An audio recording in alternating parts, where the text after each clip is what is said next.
This is from the Bleacher Report, and it is the NFL draft's answer to every team's biggest problem.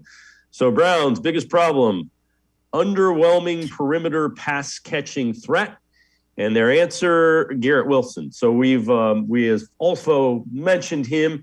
You see the numbers as well. And again, Garrett Wilson is a guy that a lot of Browns fans are familiar with because he's an Ohio State guy. Aside from being an Ohio State guy, the guy can play wide receiver without question. Yeah, no, you're absolutely right. And when it comes down to Garrett Wilson, you know, I love Chris Olave and I love his route running and the way that he's able to perform. But, you know, I also look at Garrett Wilson as being more of the deep threat, I think, of the two.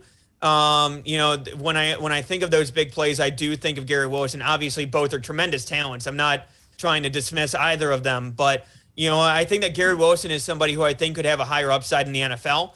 So I do think that, you know, pairing him with the Browns, I think that makes a lot of sense. And I think that, again, it also comes down to who else they add in, because I don't think that it's just a one player and you're fixed.